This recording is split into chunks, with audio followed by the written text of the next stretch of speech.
First of all, I wanted to say thank you to everyone who's here and joining us during this session. And thank you, Sal, for kind of putting this together for us as well. And I'm just going to do a few housekeeping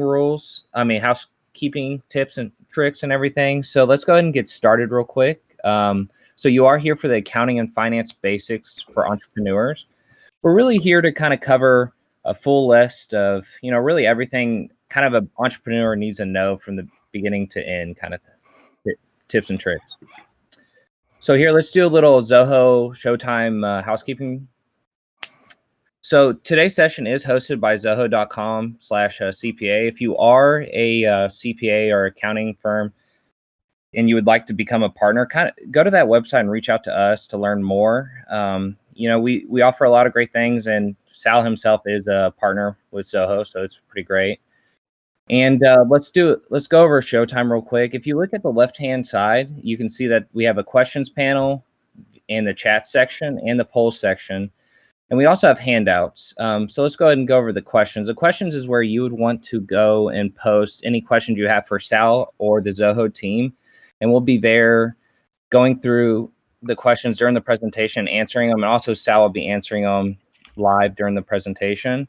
The polls, I'll be launching poll questions throughout the webinar. This webinar offers 1 CPE credit. And in order to receive that credit, you have to attend the session, obviously, and then you have to answer 3 out of the 4 polling questions. If you missed a poll question, you can click on that polls area and you can answer any poll questions you miss. And I'll go ahead and launch a sample right now. So as you can see, it kind of just popped up on your screen. It's just asking, how are you guys doing today? Looks like we have a lot of people still live. That's great. We have the majority is great, which is awesome. I don't think we normally get the majority of people saying great, which is great news. So yeah, that's the polling question. So we'll go and exit out of that, and you can see that you can click on the polls area to answer it later. And if you want to, in the chat section, this is just kind of an area where you would tell us, hey, we can't hear you, or you can kind of tell us where you're tuning in from, or any other tips you would like to add in there. And at the bottom, you can see that there's handouts. Sal will go over those handouts throughout the presentation, but he has provided, great handouts kind of describing what his firm does and also some great other entity information packets as well. And so let's go ahead and introduce our team. And I will remind everyone this session is recorded, so you will just get it in an email after the session. So Zoho speakers today will be Val Steed. I think he was speaking earlier. Val, are you there? Yes. Good morning, everyone, and welcome. Very excited to see we're up over 200 attendees now. This is really nice to come join us to talk about accounting concepts. I am an accountant by nature and background. I'm a CPA. I was with Deloitte and with a number of small firms over the years, and now involved with Zoho as director of accountants. My job is to try to bring to Zoho a really good accountant program, which we're working on quite diligently with Nathan and with Tala. So welcome and good morning. Yeah, hey, Tala. Tala's kind of our product expert, and he's also, a program manager here at Zoho, and he's going to be the one kind of answering the questions in the question panel in regards to Zoho. But he can also speak if he would like. Tala, are you here? Hey, good morning, everyone. Thanks so much, Nathan. And just wanted to remind everyone that you want to stay till the end for the evaluation. Once you answer the evaluation, that's how I will be able to send you your CPE certificate. But please post your questions in the questions panel throughout the session, and Val or I will answer those for you. Thank you so much. Yeah, thank you, Tala. Thanks for that reminder as well. And like I mentioned earlier, my name is Nathan Rogerson. I'm part of the marketing team over here at Zoho. And all of us, we are all part of the Zoho Finance Partner team. So if you would like to kind of reach out to us, just like I mentioned, go to zoho.com/CPA. And so let's go ahead and get started. I'll introduce Sal real quick. Sal has been a partner over at Presti and Naegle for over 5 years, and he's kind of been involved in accounting for over 20 years. I know he doesn't look like it, but he has a lot of experience, and we're really happy to have him here to kind of introduce, just the basics for entrepreneurs and small businesses. Sal, are you there? Yep. Thanks, Nathan. Thank you for the introduction. And let me just turn my video on here.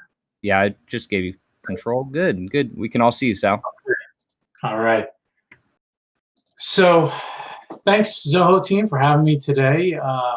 It's a real pleasure to participate in today's session. So as Nathan introduced me, my name is Sal Russo. I'm a CPA. I'm licensed in New York State. I've been with my firm, Presti and Naegle, for coming up on almost 20 years now. And I have a little over 20 years experience in public accounting, service, and clients.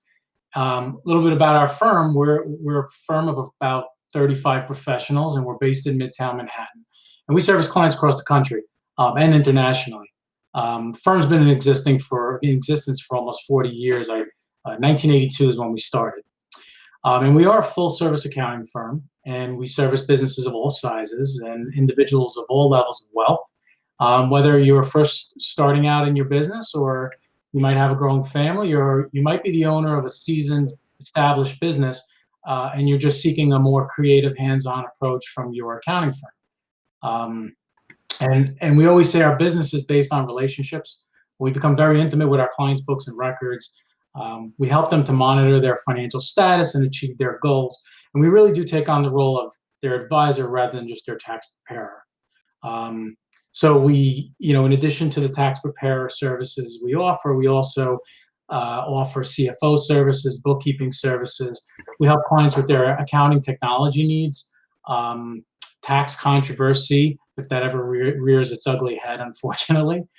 And we help them navigate issues with compliance and registrations in the area of payroll, workers' comp, Department of Labor issues, sales tax, basically you name it, foreign disclosure compliance, and a laundry list of other areas. And I certainly invite everyone to check out our website after today's webinar to learn a little bit more about how our firm can help you in your business. So without further ado, let's jump into our first slide.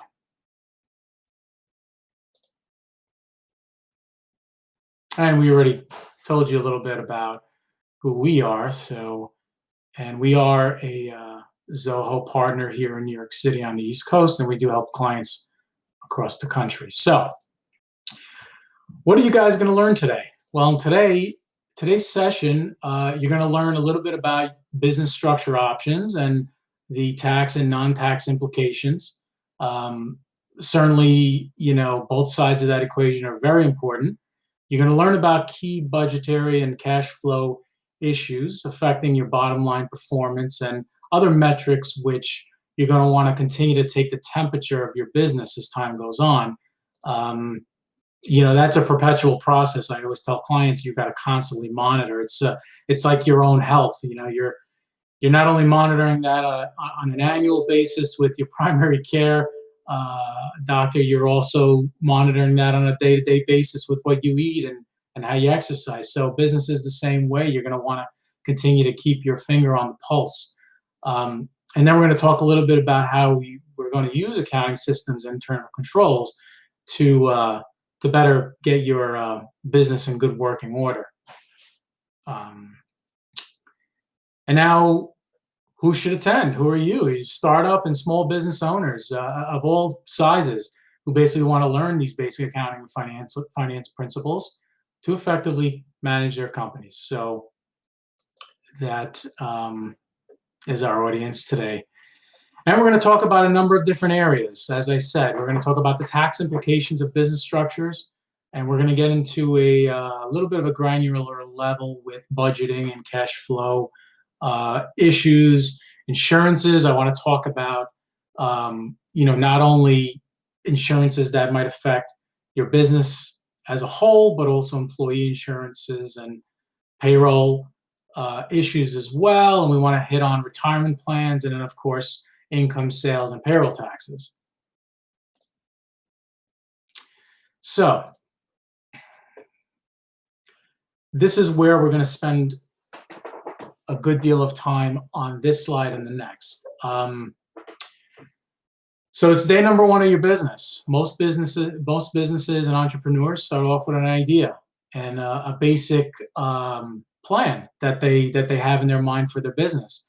A lot of times clients come to our doorstep and say, hey, look, I have this idea for a business. I have this opportunity. I have a product. I have a service. But that's pretty much it. I want to learn more about how I should form my business entity, where I should form it. I've heard a lot of different things about Delaware, Nevada, Wyoming. Where do I live? Where am I conducting business? In today's day and age, we're living in a global economy. So, it's no longer 20 years ago where you're opening up a business in New York or California or Texas.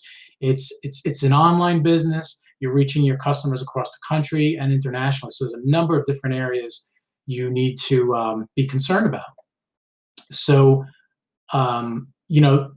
regarding the tax and non-tax issues to consider, you want to think about the cost of the formation. Obviously, you don't want to spend a ton of money at the onset. You want to come up with some cost-effective measures to make some decisions here. No one wants to go out and at the onset, have to raise capital or take on debt or commit a large amount of capital to things that might be unnecessary. So you want to determine some cost-effective costs to the formation. You want to think about how some entities are taxed in different ways. Some are very similar, and we're going to get into that, and some are taxed in very different ways.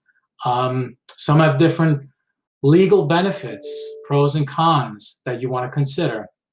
Right off the bat, I'll say that LLCs are most flexible and are very popular from both a tax and non-tax perspective. C Corps are usually most restrictive if we're talking about, comparatively speaking, on both fronts, from the taxation and the legal side, as well as administratively. But they do offer other benefits that the other entities may not offer. And we'll get into more details on each entity type in the next slide. You want to think about other issues like ownership and continuity changes. You might want to be in a flexible situation where you could add owners as your business grows. You might want to think about, later on, we'll talk about succession planning. How do I want to plan possibly an exit strategy? Do I want to sell out to my employees? Do I want to be acquired by a competitor? Am I looking to bring in venture capital money? All these issues, while they may seem very distant in the future, it does have an effect on your entity selection. And of course, you want to consider legal liability protection. That's a very important point. You want to consider income taxes and Social Security taxes in the form of FICA and Medicare and other payroll taxes. And there's going to be a number of other factors you're going to want to consider. And some are just from a basic bookkeeping perspective. Like, for example, maintaining minutes in a C Corp. You may not want to be bothered with that, versus the flexibility of an LLC or a general partnership where that's not really required. So I'm going to move on to our next slide. Yeah, and Sal, we actually have our first poll question relates to this slide, so I'll go ahead and launch it. And it's really, we just want to kind of know who's tuning in, what type of business entity type are y'all. This is something kind of, it's obviously important to figure that out, like Sal was saying, and I think it's very important to figure this out from the very beginning. And if you don't know, it's something you should, talk to your accountant about for sure. Well, awesome. It looks like the majority of everyone is a corporation, S or C, and closely behind that is a sole prop. So that's good. That's great. And I'll give this about 10 more seconds. And just a reminder for everyone who wants to receive a CP credit for today's session, you have to answer 3 out of the 4 questions. And this is question number 1. Oh, great. About 5 more seconds. Awesome. Thanks, everyone. Are you good to go, Sal? Okay. Great. So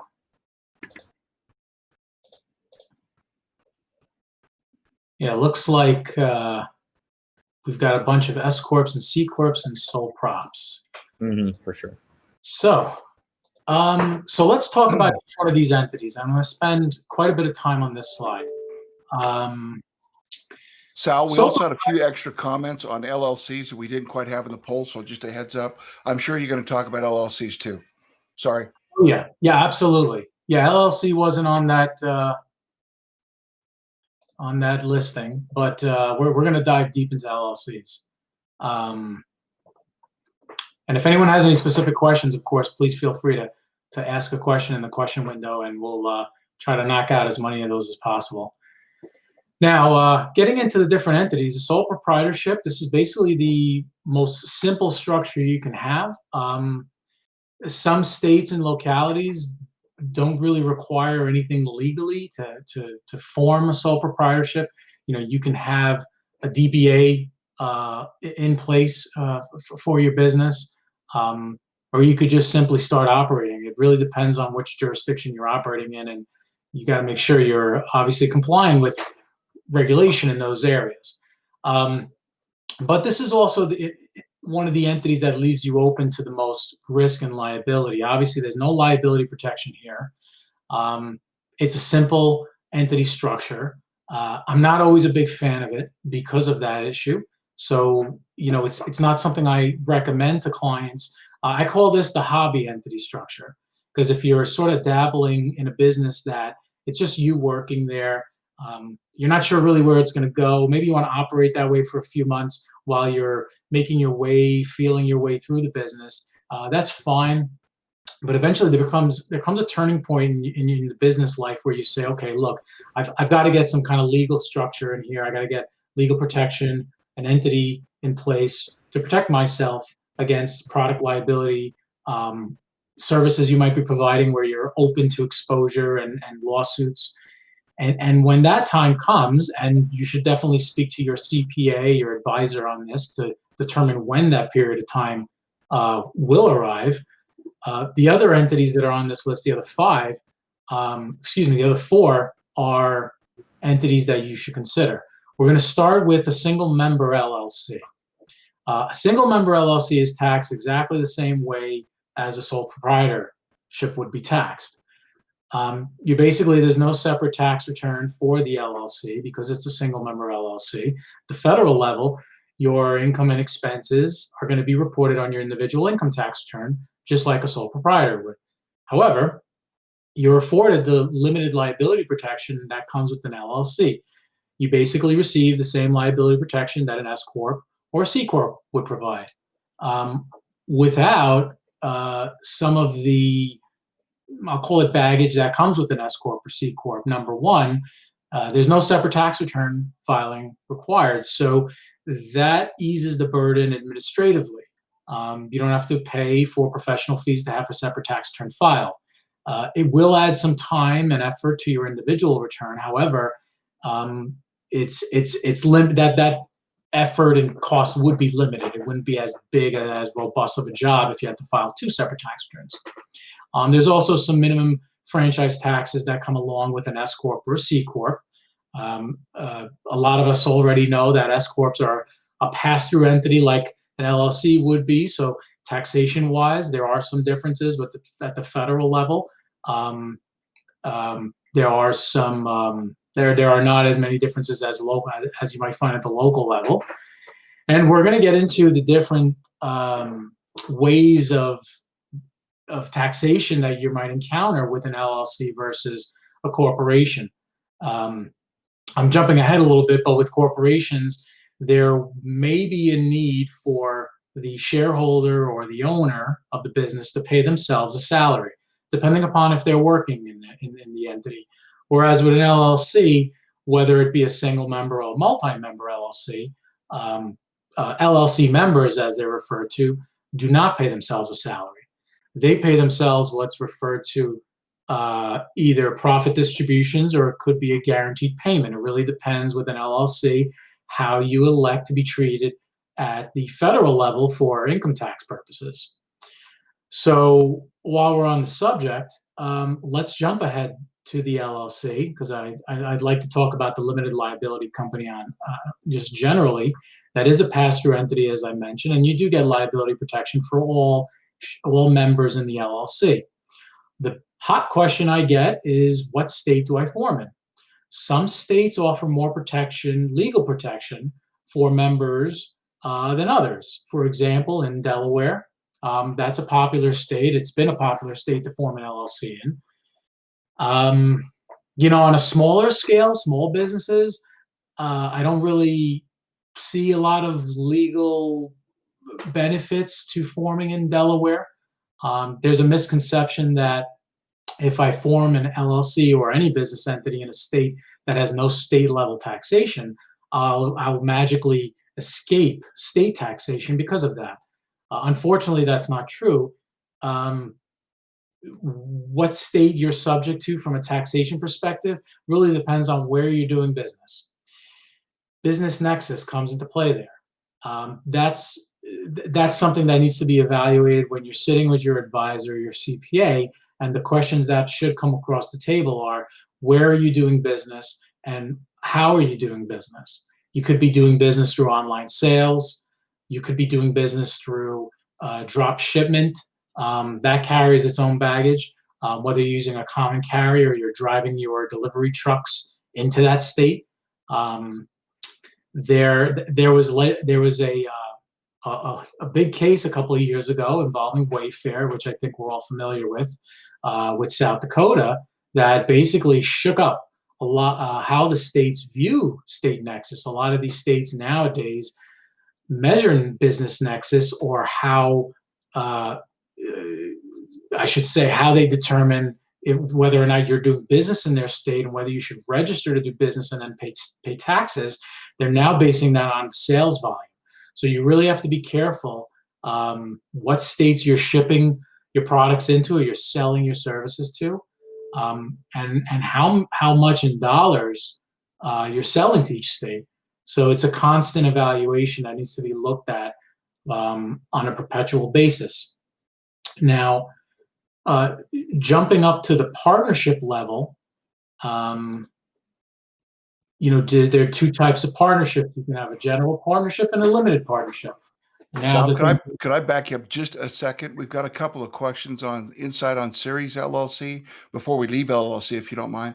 Two questions on Series LLC, kind of insights, and also what are the implications of Series LLC on investment scenarios? And last LLC question, does a single member LLC still need to choose between S and C?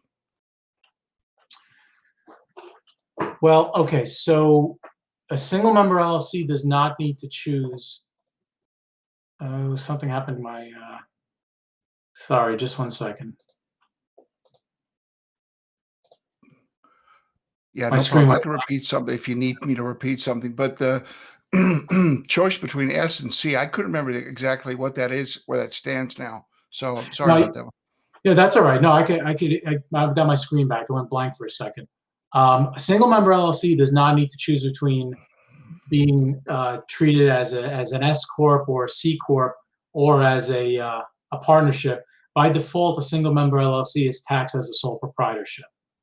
So the way to think of it is, on day number one, you form your LLC. It's just a legal entity. At that point, you need to choose whether you're going to be taxed as an S corporation or as a corporation or as a partnership. If you choose to be taxed as a corporation, then you have a decision to make. Do I want to be taxed as an S or a C Corp? It's sort of if you look at it as a sort of a family tree on how that flows through, it would make sense. And by the way, in today's handouts, I have uploaded an entity chart, which lays out all the different entities and will walk everyone through the pros and cons of each. And I've also uploaded 2 articles that talk in detail about, specifically with LLCs, about that path that you take. So on one side with an LLC, you have the election to be taxed as a corporation. On the other side, you have the election to be taxed as a partnership. And at that point, you determine, am I going to be a single member LLC or a multi-member? Well, if you're a multi-member, you're filing a Form 1065, and you're electing to be taxed as a partnership at the federal level. And if you're a single member LLC, there's nothing to do. You do have to indicate at certain levels of jurisdictions that you are a single member LLC, and then you would simply just file the activity on your individual tax return. So just to come back, sorry about the long explanation, but If you are a single member LLC, commonly there's nothing to do as far as declaring that. You would just file your activity. Some states, by the way, have annual filing fees for all of these entities. So you just want to keep your eye on that, make sure you're in compliance there. And let me just look at, as far as series LLCs go, I'm not 100% an expert in that area. I know that it provides you some additional protections across state lines. You know, we can certainly, if anyone has any specific questions on series LLCs, you can certainly email me after today's session, and we could talk more about that, and we could dive into the details of that. I'm seeing some other questions. Let me just knock some of them out if I can. Sole proprietors sole proprietorships as far as how someone pays oneself. In that scenario, you would simply pay yourself as a profit distribution. 100% of your net income is subject to income tax and self-employment tax, which we're going to get into the nitty-gritty of that in a few minutes. So there's really no separate way to pay yourself other than just to give yourself profit distributions. I recommend on a monthly basis. It could be less often. Of course, it depends on your business and the cash flow of the business and how that's structured. So there's certainly no formal payroll, anything like that for sole props. Let's see. A single member LLC doesn't really need to have an operating agreement. There's a question asking about if a single member LLC shouldn't have an operating agreement. You know, I always recommend to clients to put an operating agreement into place when you have more than one owner. It's to keep everybody honest and to keep everybody on the same page as far as responsibilities, profit share, sharing losses, in terms of who's putting money into the business. If one partner or shareholder might be capitalizing the business with money, the other shareholder or a partner might be working in the business, providing sweat equity, as it's commonly called.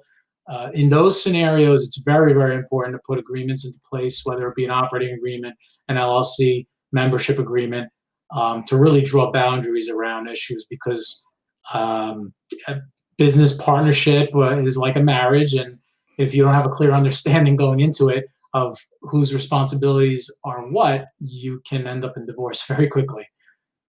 One last question is, what if I sell internationally?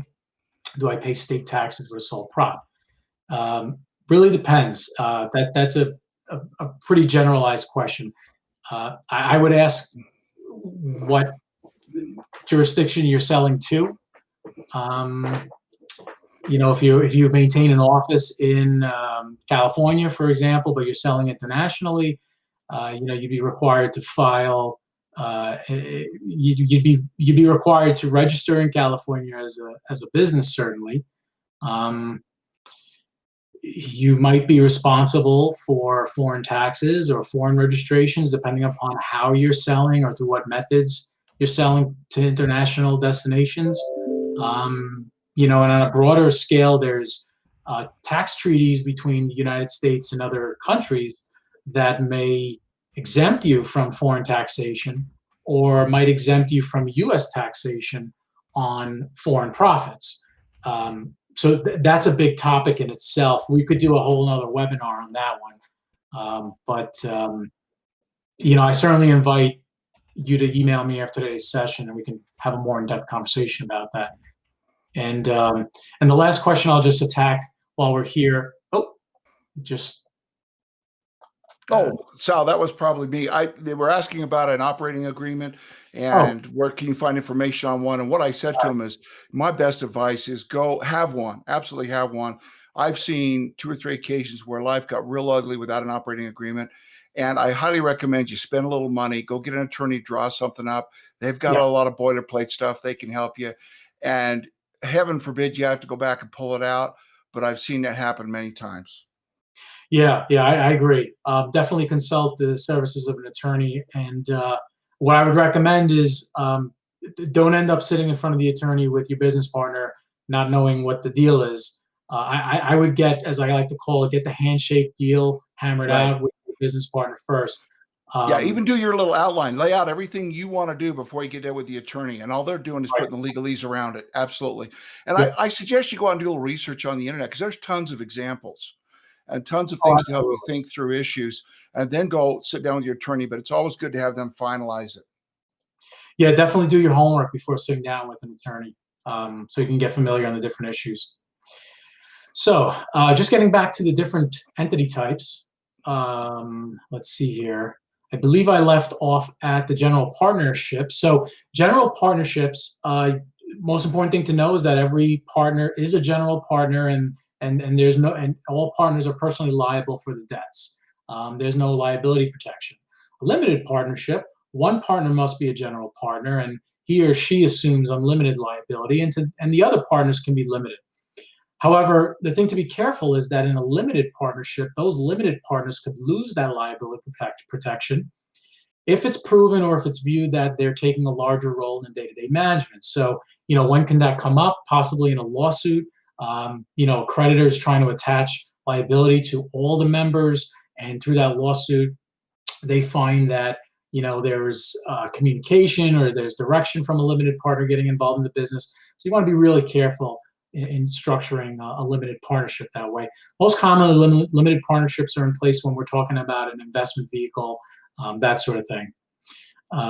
Jumping down to the corporations, an S4 C Corp, there's liability protection for all shareholders. Important to know that C Corps, with the tax cuts and job acts, the C Corp taxation rate was cut down to 21%. While that seems very attractive, the important thing to know is that while profits in a C Corp are taxed at 21%, once you pay the C Corp level tax on that profit, now you got to figure out how to get the profit, the net profit after that tax, out of the C Corp and into the individual's pocket. And unfortunately, that's a dividend that's issued to a shareholder, and that's subject to individual level tax. So when you couple the 21% rate plus a qualified dividend rate at the individual level of 20%, most likely, some people will qualify for a 15%. And in certain cases, it could be 0%, just in full disclosure. But when you couple those rates, you're really looking at a total rate of 41% at the federal level. So that 21%, while it sounds attractive on the surface, it's the tip of the iceberg. There's a couple of danger areas once you get past that. And the other problem is when you add state and local income tax, certain parts of the country, like in the Northeast or the West Coast, you have very high levels of state and local income tax, and that could push your effective tax rate over 50%. So really, when we talk about structuring a C Corp for your business, we're talking about, what's the end goal? If you're looking for venture capital money, if you're looking for an exit strategy over a five-year period, building up a product or a business, and then really having a transaction in place to get you that exit strategy, that's when a C Corp is most desirable, because you're not really concerned about pulling profits out. You're really more geared towards reinvesting those profits. You might be operating at a loss. You might be bringing in venture capital money, which brings its own strings attached. As a business owner, you got to remember, everybody watches Shark Tank. You know that when they hand over money to the business owners, it comes with a lot of strings. And now you've got another person sitting at the table making business decisions with you. There's a number of different areas or concerns you have to consider and think about when your business plan involves bringing in venture capital money, building up a product, and then having a transaction as an exit strategy. So the tax rate is it takes a back seat to the bigger picture in that story, in that narrative. But for closely held businesses, for the situations where, hey, I got one business owner, maybe two, C Corps are not really that desirable. S Corps, however, are desirable with closely held businesses. And an S Corp is a pass-through entity, just like an LLC, just like a partnership. There's some limitations to an S Corp. You're limited to 100 shareholders, and all the shareholders must be what I call U.S. persons, or what IRS calls U.S. persons. That just basically means a U.S. citizen, a trust, an estate. and you're limited to one class of stock. Whereas with C Corps, you can have common stock, preferred stock. Some shareholders can get paid first. That's a method in which you can attract more investors, them knowing that they're going to get paid first on their preferred stock. So, these are all the pros and cons. And the chart that I refer to that's included in your handout material today, we actually use that chart to train our accounting staff, our first year staff, as well as those articles I posted there. Those are really great articles. I think they're written in plain English. Anyone can understand them, and they're really easy to walk through. So I would definitely take a look at those materials after today's webinar and walk through those different categories. Now, the last point on this slide, and I apologize, we've been on this for a while, but this is an important one regarding compensation and payroll taxes. Now, the thing to keep in mind with compensation and payroll taxes is that, I hear a lot of business owners and other CPAs and accountants tell their clients, look, just create an S corporation, run your business through there. Don't pay yourself because you're going to be subject to FICA and Medicare, and just take all your profits as a flow through profits. And the problem with that is it's great from a perspective that you're not paying payroll taxes or self-employment taxes, and that's a lot of money. That could be $18,000 or $19,000 on the first $140,000 of wages that you're avoiding paying yourself. Problem is, if the IRS ever audits you or looks at that, they're going to say, first of all, hey, what's going on here? I've got, hundreds of thousands of dollars of service income or income, product income, whatever, in the entity, but who's running this business? Who's working? There's no wages being paid. You might have some employees there, and that's great. And you say to the auditor, hey, look, I've got employees. I'm paying them. I got a manager, running this warehouse, and I got a clerical employee, and I got salespeople. But who's actually running the business? Business owner is going to be asked, hey, do you work here? And business owner is going to say, yeah, I work. I run the business. Well, I see you're making money. You've got net profit, but you're not paying yourself. And right off the bat, the auditor is going to realize that you're not paying yourself payroll taxes. You're not paying in to Social Security and Medicare. The auditor is going to want to see some reasonable compensation paid for you. And if you ask any business owner, what would it cost to replace them? The numbers I get are through the roof. I hear hundreds of thousands of dollars, and rightfully so. But between you and your advisor, you should determine what is reasonable comp. And it's different across the board.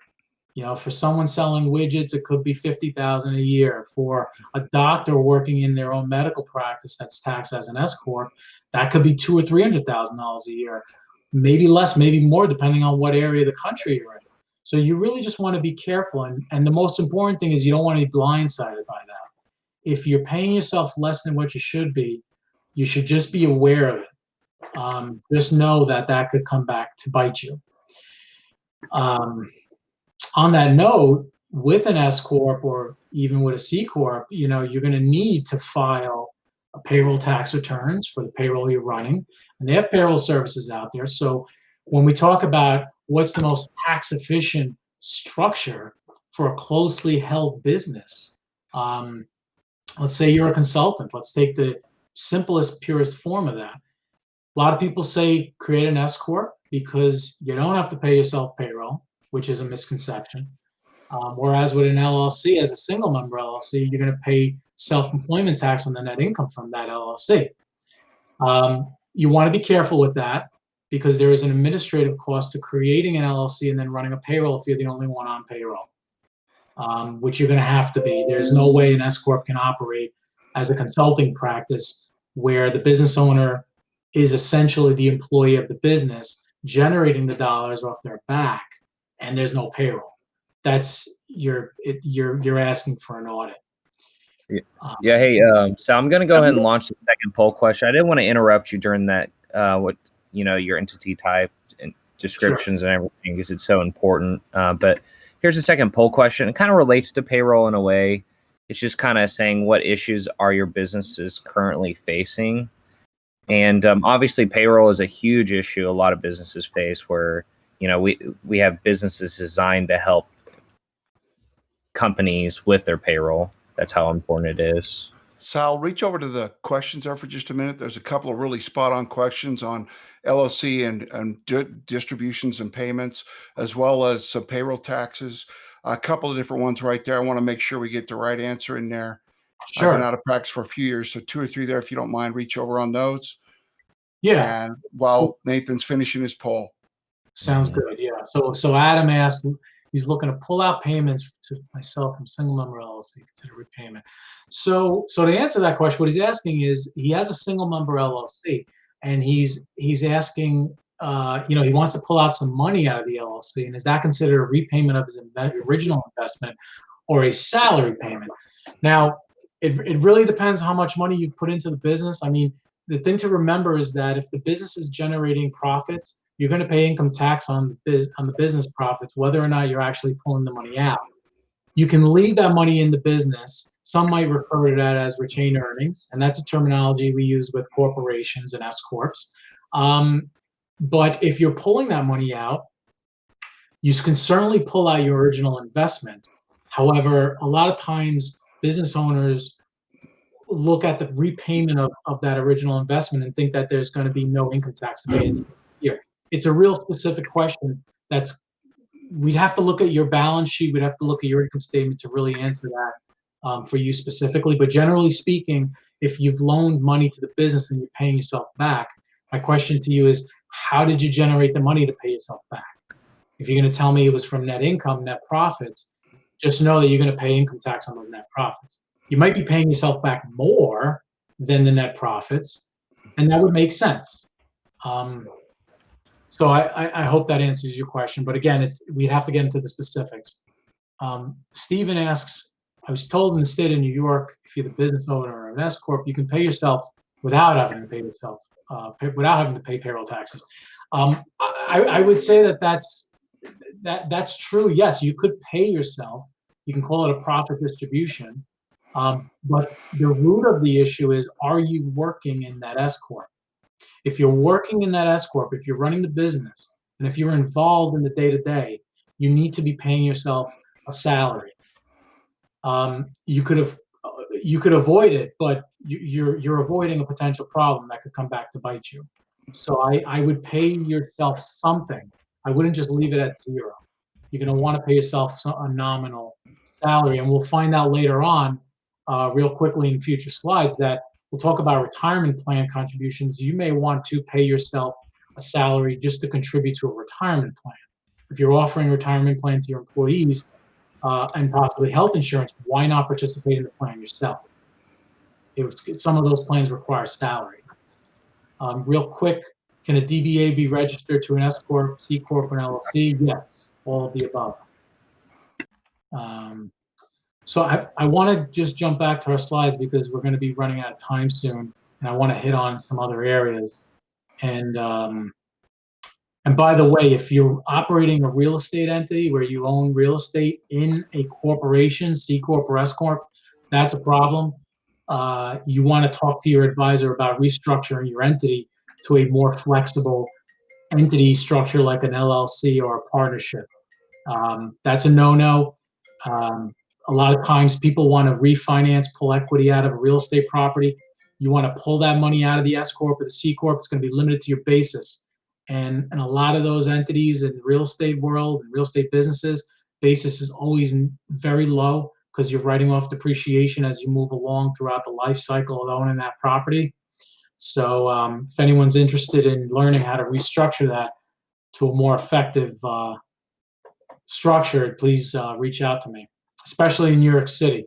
In New York City, real estate businesses are not subject to the 9% New York City income tax if you're operating as an LLC or a partnership. If you're operating as an S-Corp or a C Corp, you're basically throwing away 9% every year of your net profits. And if you ever sell that building, you're going to throw away 9% of your gain on the price of on that property.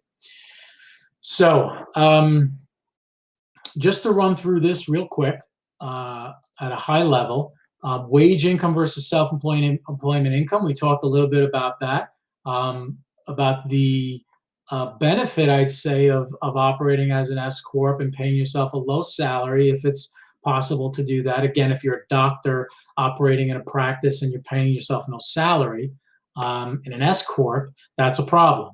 However, if you're lightly managing a business that sells a product, and maybe you're dealing with that business once a week, you can get away with paying yourself a lower salary and let more profit flow through to you through the pass-through method, and you can escape the FICA and Medicare taxes on a great deal of that profit. Of course, all the specifics matter in determining which one is more tax efficient for your business. Some sole proprietors actually prefer to pay themselves a salary and run a payroll, even though I don't know how to say this, it's inappropriate in the IRS's eyes. Whenever I have a client that prefers to pay themselves a salary, run it through a payroll service as a sole proprietor, I tell them it's a problem. You shouldn't be doing that. Some of the reasons why they prefer to do that is to manage their tax payments through the form of withholding. A lot of times they don't like the idea of having to pay estimated taxes on a quarterly basis based on their profits. They like the idea of running a payroll and budgeting themselves, forcing themselves to pay through withholding. I wouldn't do it if it was my business. I would just basically pay estimated taxes on a quarterly basis and have my financial advisor or CPA help me to manage that versus getting a salary in place, paying a payroll service, which as a sole proprietor is a waste of money. Unless you already have a payroll service in place for your employees, that's a different story. Healthcare considerations. Healthcare is, choosing the right plan is important, of course, and if it's just you or your family in the business, it becomes a personal choice. What kind of coverage do you need? What level of coverage? How much do you want to pay? Of course, if it's just you, you can go out and get a Cadillac plan. Some people put family members on payroll so they can qualify for certain plans, and that's all fine and dandy. However, if you have employees in your business, you really need to talk to a professional about what plan is best in terms of obtaining the coverage you need, determining any employer side covered portion of the premiums that could be required, and then basically giving your employees options that fits budgets, both their budget and yours.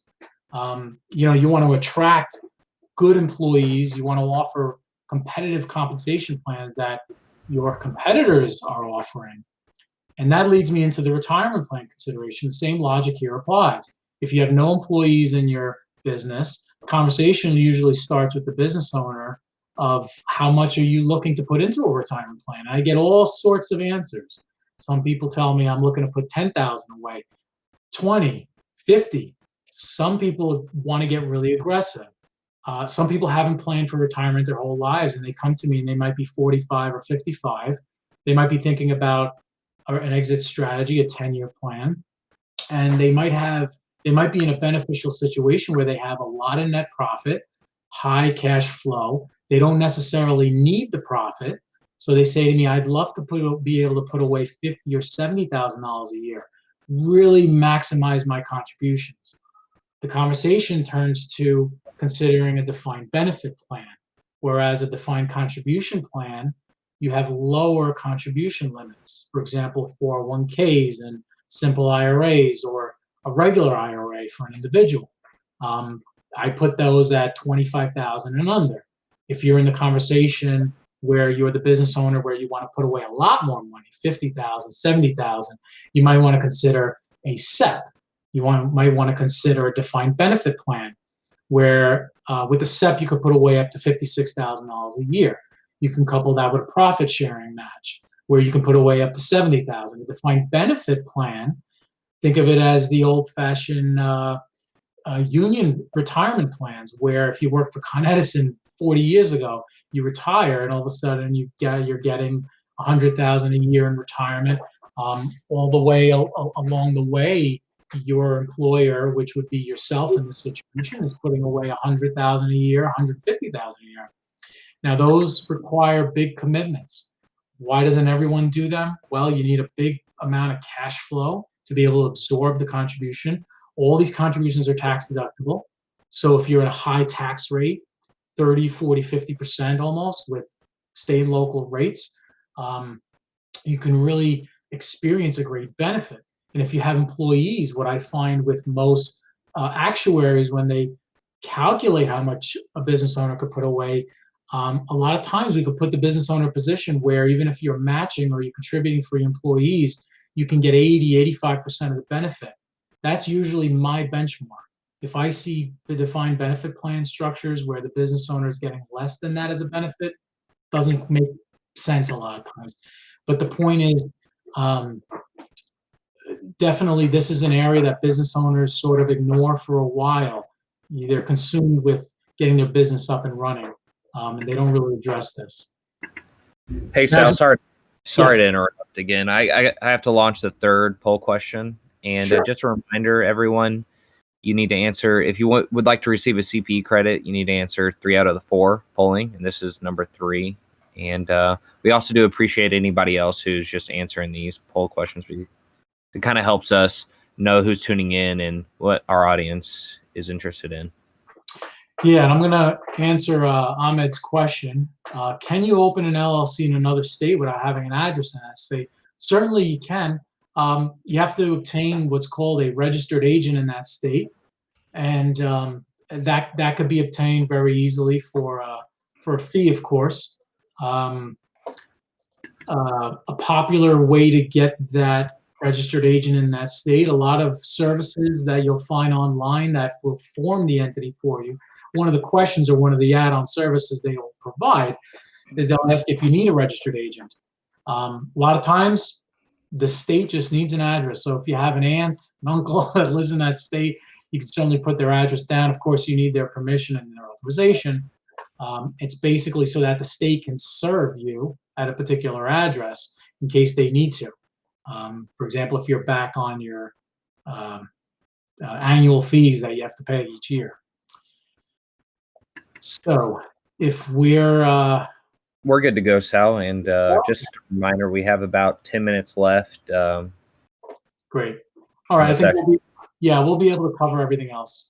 So I'm going to sort of breeze through these topics, but certainly ask questions on this, and my email will be available to everybody, so you could always ask follow-up questions afterwards if we don't get to you. Now, budgeting and cash flow projections. Budgeting is very important. Again, monitoring the health of your business. Every business owner should have a budget at the onset, and that could be an operating budget, and it could be a capital budget. Depends upon what industry you're in. Service industries, if you have employees, you're going to need capital up front to get the engine started. You got to make payroll on day 15 or day 7 or day number 1. You got to basically attack that head on and figure out how much money you're going to need to operate the business. One of the most popular reasons businesses fail is undercapitalization. They find themselves scrambling, running to the bank, trying to get a line of credit. And, these banks, especially nowadays in the COVID climate, they're not really financing friendly. Seems to me like banks are really willing to give you money when you don't need it, and when you do need it, they tighten up. And it's really difficult to get financing after the fact. So at the beginning is when you want to figure out how much money you need to run your business. And what I like to call it, need to determine how long your runway needs to be, your burn rate, as some people call it. Figure out what the first 6 months, 12 months are going to look like. And the expense level and the income level, to be honest. Sal, let me add something here too. Folks, don't be afraid to make mistakes in budgeting. You're going to be off. You'll learn as you go. I mean, you got to have something, though, to have some framework to know when to go look for exceptions and when you're out of bounds. And you'll adjust and change. Then you're going to have a honed and refined budget that's going to be really pretty accurate. But if you don't get going and have some kind of framework, it's just all over the place. Yeah, good point. And you could use industry benchmarks to establish certain line items for your budget. Accrual accounting versus cash basis. Basically, this is a simple concept. It depends what kind of business you're in. If you're in an inventory-based business, you're going to want to look at your financial statements on the accrual basis. That's how you're going to measure your margins best. Cash basis accounting is not going to cut it. Cash basis accounting does make sense, possibly for the service industry. A lot of businesses in the service industry, they measure their health based upon their cash balance. And that's basically what it is, cash in, cash out. And your capital budget, again, just going back to the budgeting concept, not only for your operating budget, you want to know what your runway is, but if you're a restaurant, you're going to want to know how much you need to buy kitchen equipment. If you're making widgets, a manufacturing business, you need to know what your equipment is going to cost. Your biggest resource is going to be the biggest line item on your budget. So you're going to want to make sure you account for that. Basics about financial statements. Look, you have your balance sheet, your income statement, and your equity section that you want to pay particular attention to. And let's jump into the balance sheet. Key ratios that you want to look at, and again, this depends on what industry you're in, what area of the country perhaps. You want to keep an eye on your working capital. And working capital is basically your current assets over your current liability. This measures liquidity. Liquidity is more important to some businesses than others. Your quick ratio is another one that you want to keep an eye on. This is your acid test. For example, if you're in a product industry, this basically takes your inventory out of your current assets and divides that into your liabilities. This ratio determines how well your current liabilities are covered by your cash and other items that can be quickly converted to cash, like AR and other current assets. Both of these ratios that I mentioned, working capital and quick ratio, it refers to liquidity. And liquidity is extremely important in the first 6 months, 12 months of the life cycle of a business. And there's a slew of others. And like I said, that you got to look at your industry and see what your competitors are using as benchmarks to measure your business's performance. AR, AP, and days sales outstanding. You want to maintain a control over these areas. Maintaining a control over these areas is the key to cash flow. You don't want to act as the bank for your clients and customers, especially if you're not charging them interest or a late fee for paying late. You can get upside down in this equation really quickly if you're not managing that. Your income statement, basically, I've seen a lot of clients that do not structure their income statement properly. That throws up all their margins, all their line items, and when you're comparing yourself to another business in your industry or your competition, it's difficult to measure yourself if your income statement is not in a standard format. And these are the main categories of what your income statement should look like, and in this order. You want to separate your operating income and operating expenses from extraordinary items. I mean, you sell a piece of machinery, that should not go up in your top line income number. That should go down in the other income area. And you could find examples of income statements and balance sheets online. Like Val mentioned, doing your homework before sitting down with an attorney on your operating agreement. You're going to apply the same concept to this. Take a look at online examples that are available, boilerplates, and you'll be able to get some information there. This is our last slide, and I just want to support and really underline the importance of using accounting software programs, no matter what program it is. There's a ton out there to choose from. You want to get away from the shoebox method. Get away from just, hey, CPA, it's April. Here's my shoebox full of stuff. Here's my bank statements.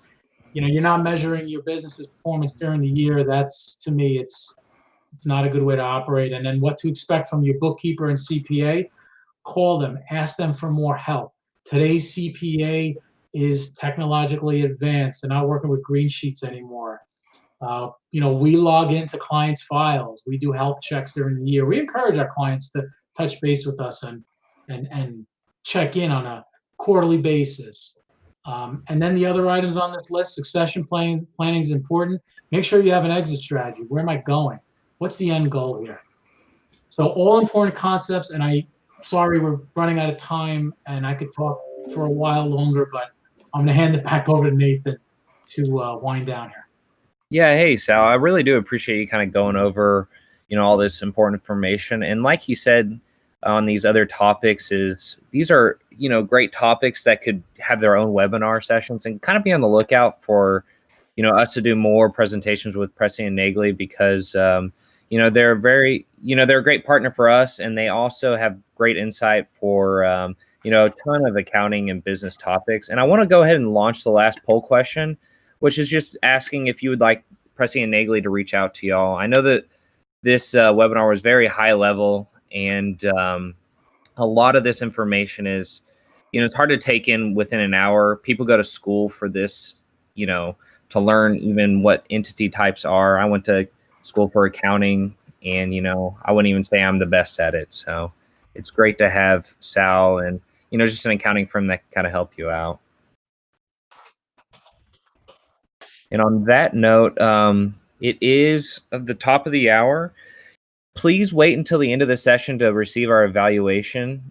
We would like everybody to, obviously fill that out. And if you would like to receive a CPE credit, you have to fill that evaluation out. And it also allows us to kind of see what we should do in our future webinars and what we need to work on. We really appreciate any type of feedback.